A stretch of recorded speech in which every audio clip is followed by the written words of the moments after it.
What's up, DC828? This is your girl, Rashina. And Sean, We are back. We got two topics we want to share with you today. The first one is going to be on the SEC talking about state chartered trusts as crypto custodians. So I'm going to talk about a little about that topic and what it means for you. And then my husband's going to talk about what you want to talk about, Sean. What you got for him? I got David Schwartz. All right.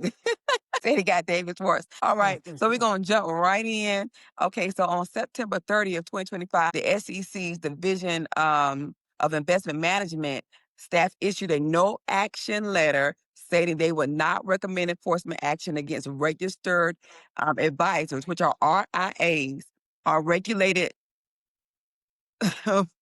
funds that treat certain state chartered trust companies as banks for crypto assets and necessary cash. So under specific conditions like controls and audits and written agreements, RIAs, which I said are registered investment advisors, can use state trust companies to hold crypto custody without fear of being penalized by the SEC. So again, that no action letter is from the SEC staff, Division of Investment Management. So the point of this is why it matters is that imagine if a bank locker that can hold your valuables. Previously, only national banks were clearly allowed as custodians of crypto lockers under SEC rules for funds. This letter now says under certain conditions, some state banks and trusts can legally be those lockers, giving you more options of who can safely hold your digital assets under regulated funds. So it reduces major legal risk for funds and advisors wanting to deal in crypto, and it may expand custody infrastructure. State chartered entities could now compete to be custodians as well, increasing capacity and choices. But since this is a staff no action position, not a formal rule, it's not a permanent law. So the SEC future staff could change their perspective or stance. So just wanted to give you that information. Again, it opens the door from just only national banks to hold it to state chartered trust companies like smaller state level financial institutions that can hold crypto assets. All right. What that sounds like to me is that the SEC is opening the doors for everybody to get in cryptocurrency. And if you can Yes. talk about holding these on your balance sheets, that means that doors is about to be flooding in because of cryptocurrency. Right. That's very interesting. Right. And That I they want to did that clear. on the. Go Go ahead. I'm ahead. I'm sorry. sorry. No, you go ahead. Now I was just gonna say they did that on September 30th, which is a couple of days ago. That's good. Right. And I just want to clarify too that about when you think about banks and stuff like that, you think about FDIC. So the FDIC, covers up to $250,000 of cash. It is not including crypto. Crypto is not FDIC insured. So I just want to make sure that you understand that just because they're now able to act as a custodian does not mean that they're FDIC insured.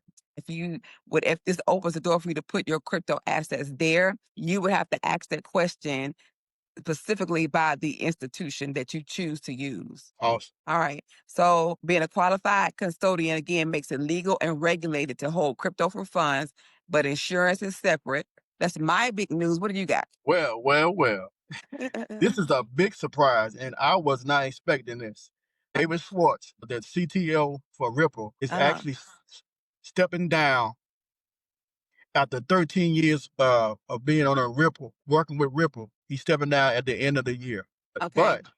But he's not leaving Ripple. He's going to join the board of directors at Ripple. Guys, Okay. this is major, and I'm gonna say why we need to pay attention to this.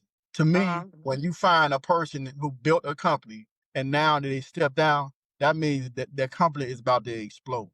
He have no reason to be there anymore, not in a bad way, but he have done all he can to get XRP where he needed Ripple to get Ripple to where they need to be in life. Now he just stepped. Excuse me. So that tells me that everything is in place for Ripple to excel moving forward. If he felt like Ripple was not going to be successful, he wouldn't step down. Now he did everything he had to do. Now it's time for Ripple to go ahead and excel. That's my opinion. When you build a well-oiled engine, you are able to just let it go. That's how anyone does. When you build something, you don't want to have to keep looking at it forever. You want to build it enough so it doesn't need you anymore. Right. And that's where we at right now. That's why he's Mhm. stepping down. And it's perfect timing, all these things is happening this month and next month. Hey, he did what he's supposed to do. Right, right. Yep, yep.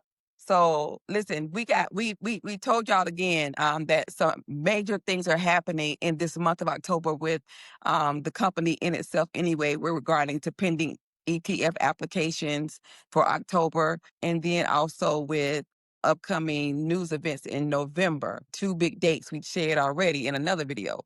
You want to say those really quick, Sean? Yeah, the ETFs is coming out this month. I think And it's then, five. but the November dates. The November date, the ISO 222 will go live November 22nd.